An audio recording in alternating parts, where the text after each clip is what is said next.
তিতলি একটু দই বানাও তো। এখন আমি তো বেরোবো। একটু বানাও না দই। মিষ্টি দই না টক দই? মিষ্টি দই। মিষ্টি দই অনেক ডিফিকাল্ট, প্রত্যেকবার এর আগে ফেল হয়েছি। আরে চেষ্টা তো করো। আচ্ছা, বরের আবদারে আজকে বানাবো মিষ্টি দই। জানো তো, টক দই জমানো যতটা সহজ না, মিষ্টি দই বানানো ততটাই কঠিন। আমি প্রচুরবার ট্রাই করেছি আর প্রত্যেকবার কিছু না কিছু ভুল হয়ে যায়। টোটাল আমি 1 লিটার দুধ ইউজ করলাম। মূলত বলেই গরুর দুধে নাকি ভালো দই জমে, কিন্তু আমি তো প্যাকেট দুধ ইউজ করেই করছি। আর দেখার পালা দইটা কেমন জমে, ভালো হবে কি কি মনে হয় তোমাদের? তোমাদের মধ্যে প্রচুর জন কমেন্ট করেছিলে যে দিদি মিষ্টি দইয়ের রেসিপি দাও। এর পরের দিন কি বানাই বলে তো? ঝাল ঝাল কিছু না মিষ্টির কোনো রেসিপি ট্রাই করব? কমেন্ট করে জানিও। কোনো ট্রেন ধরার তাড়াহুড়ো তো নেই, আস্তে আস্তে দুধটাকে কিন্তু জাল দিতে হবে। অলমোস্ট যেন 50 ভাগ দুধ কমে যায়, মানে যতটা দুধ নিয়েছি তার জন্য হাফ হয়ে যায়। ততক্ষণ একটু ধৈর্য ধরে গ্যাসের ফ্লেমটাকে লো করে দুধ থেকে জাল দিয়ে দিচ্ছি। একটুখানি ভুল করলেই কখন যে দই ঘোলে পরিণত হয়ে যাবে বুঝতেই পারবে না। পার্সোনাল এক্সপেরিয়েন্স থেকে বলছি। এই মিষ্টি দইয়ের রংটা দেখলে মনে হয় গুড়ের রং বোধহয়, কিন্তু এটা কিন্তু একেবারেই নয়। মিষ্টি দই বলতে কতক্ষণ লাগলো, বানাতে ততটাই কিন্তু ট্রিকি। যতবার আমি বানিয়েছি নানান রকমের ভুল, ট্যাকট্যাকে দুধের মধ্যে ছোট্ট ছোট্ট দইয়ের হয়তো লাম্পস বা দইটা জমলেও সেরকম ক্রিমি একটা মালাইওয়ালা টেক্সচার কোনোবারই কিন্তু পাইনি। তাই আমার সমস্ত এক্সপিরিয়েন্স দিয়ে ছোট্ট ছোট্ট স্টেপস তোমাদের সাথে শেয়ার করবো, যাতে করে যেই ভুলগুলো আমি করেছি সেগুলো তোমরা না করো। প্রথমেই চিনিটাকে দিয়ে দিলাম একটু প্যানে, লো ফ্লেমে হালকা একটু এটাকে ক্যারামেল হতে দেবে। যখন দেখবি এরকম চিনিটা মেল্ট হয়ে সুন্দর গোল্ডেন কালার এসছে, অবশ্যই কিন্তু একটু জল অ্যাড করবে যাতে করে চিনিটা পুড়ে না যায়। তারপর সবটাকে আরো একটু সময় ধরে টানতে দেবে। হালকা নাড়িয়ে যখন দেখবে একদম জেলির মতন সুন্দর একটা ক্যারামেল টেক্সচার এসছে, তখনই বুঝতে হবে এটা কিন্তু ভালোভাবে রেডি হয়ে গেছে। দেখা যাক এবারে আমাদের দুধ মহাশয় কত দূর পৌঁছলো। তোমাদের প্রিসাইজ বলে রাখি, 1 লিটার দুধকে টেনে হাফ করার জন্য আমার অলমোস্ট কিন্তু 45 মিনিট লেগেছে। দেখতেই পাচ্ছ কড়াইয়ের অবস্থা দেখে সুন্দর কিন্তু দুধটা টেনে অলমোস্ট রাবড়ির মতন হয়ে গিয়েছে। ছোট্ট ছোট্ট স্বর, কি সুন্দর লাগছে না দেখতে। সত্যি কথা বলতে একটু টেনশনেই কিন্তু আছি। বেচারা বরটা এমন আবদার করে খেতে চাইলো, যদি ভালো না হয় দেখাই যাক, চেষ্টা করতে কি ক্ষতি। এই সত্যি করে বলো তো, তোমরা কারা কারা একবার হলেও মিষ্টি দই বানাতে গিয়ে ফেল হয়েছো? না আমি তো হয়েছি। একটু কমেন্ট করে জানাও, আমারও ভালো লাগবে কারা কারা আমার দলে আছে জানতে। এই পয়েন্টে গ্যাসের ফ্লেমটা আমি অফ করছি। যেহেতু আমি একটু কিপটে প্রকৃতির মানুষ, তাই এই স্বরগুলোকে কিন্তু একেবারেই ফেলে দেওয়া যাবে না। আর এই যে কি অসম্ভব সুন্দর স্বাদের, কি তোমাদের বলে বোঝানো যাবে না।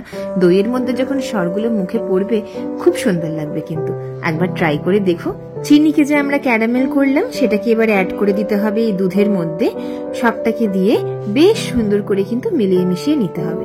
দেখো কি সুন্দর দুধের রংটা একটু সময়ের মধ্যেই দারুণ বদলে যাবে। যদি বাড়িতে একটা হ্যান্ড মিক্সচার বা চামচ থাকে সেটা দিয়ে সবটাকে বেশ সুন্দর করে একটু নাড়িয়ে নিতে হবে। এর একটা স্পেশাল কারণ আছে, সেটা একটু পরে বলছি। তারপরে আমরা কি করব বলতো, ফিঙ্গার টিপ চ্যালেঞ্জ। হাতের আঙুলটাকে আমার সাথে সাথেই 1 2 3 4 5, ব্যাস তোমার দুধের টেম্পারেচার একদম পারফেক্ট। একটা জিনিস মনে করে করতে হবে, টক দইটার ভালো করে জল ঝরিয়ে নিয়ে তার সাথে একটু ফ্রেশ ক্রিম নিয়ে ভালো করে মিশিয়ে নিলাম। ফেটিয়ে নেওয়া টক দইটা এবারে দুধের মধ্যে বেশ একটু বেশি কোয়ান্টিটিতেই কিন্তু অ্যাড করতে হবে, কিপটামি করলে কিন্তু চলবে না।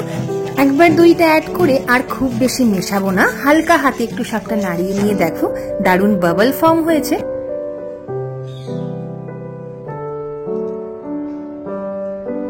একটা সিক্রেট তোমাদের বলবো, কাউকে বলো না কিন্তু। এই যে ঘরটা দেখছো, এটা আমাদের বিয়ের রিচুয়ালে ইউজ করা হয়েছিল, তখন থেকে সামনে রেখে দিয়েছিলাম। আজকে হঠাৎ দই বানাবো ভেবে ভাবলাম এই ঘরটা এত সুন্দর, এটাকে এরকম ফেলে রাখলে কি আর চলবে, এটাকেই না হয় একটু রিইউজ করা যাক। ছোটখাটো জিনিস আমার এভাবে সামলে রাখতে কিন্তু খুব ভালো লাগে, কোনো কিছুই ফেলে দেওয়া খুব একটা আমি পছন্দ করি না। এই মাটির এই ভাঁড়টার গায়ে ভালো করে টক দইটা সুন্দর করে চারিদিকটা মাখিয়ে নিচ্ছি। দেখতেই পাচ্ছ চারিদিকটা বেশ সুন্দর করে কমপ্লিট। এরপর যেই দইয়ের প্রিপারেশনটা আমরা বানালাম সেই দুধের মিক্সচারটাকে আস্তে আস্তে করে এর মধ্যে পোর করে দিচ্ছি।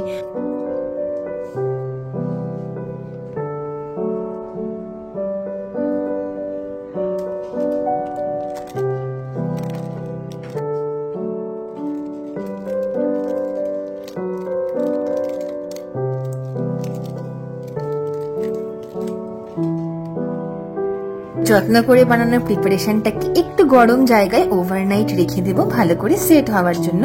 পরদিন সকালে উঠতেই দেখো তো কি সুন্দর রূপ হয়েছে মহাশয়, দারুণ করে ক্রিমি একটা দইয়ের টেক্সচার, দেখতেই পাচ্ছ কতটা সুন্দর। তারপর কার কার জিভে জল আসছে বলো তো? আমার তো দেখেই খেতে মন করছে। দাঁড়াও তোমাদের কেটে দেখাই কতটা ক্রিমি হয়েছে, দেখতেই পাচ্ছ তো কি সুন্দর করে চামচটা যেন গ্লাইড করে যাচ্ছে দইয়ের মধ্যে। এতটা সুন্দরই কিন্তু হবে যদি প্রত্যেকটা স্টেপ সুন্দর করে তোমরা ফলো করো। দইটা বানানো একটু ট্রিকি, কিন্তু চেষ্টা করলে আশা করি আমি যেরকম পেরেছি তোমরাও পারবে। দেখতেই পাচ্ছ কতটা সুন্দর আর কতটা ঠিক হয়েছে। দাঁড়াও একটা টেস্ট করে তোমাদের দেখাই। দেখো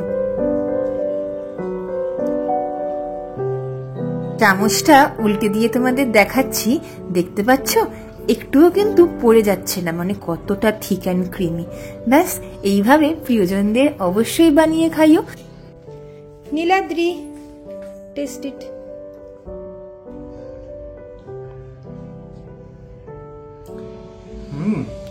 কেমন হচ্ছে? দারুণ, দোকানের থেকেও সুন্দর। Thank you. তোমাদের সবার জন্য বানানো দারুণ এই মিষ্টি দইয়ের রেসিপিটা কেমন লাগলো কমেন্ট করে জানিও। ভালো লাগলে লাইক শেয়ার সাবস্ক্রাইব করো। আর নেক্সট মিষ্টির কোন রেসিপিটা দেখতে চাও অবশ্যই কিন্তু কমেন্ট করে জানিও। তোমার নাম নিয়ে আমি নেক্সট দিনে অবশ্যই আপলোড করবো। বাই।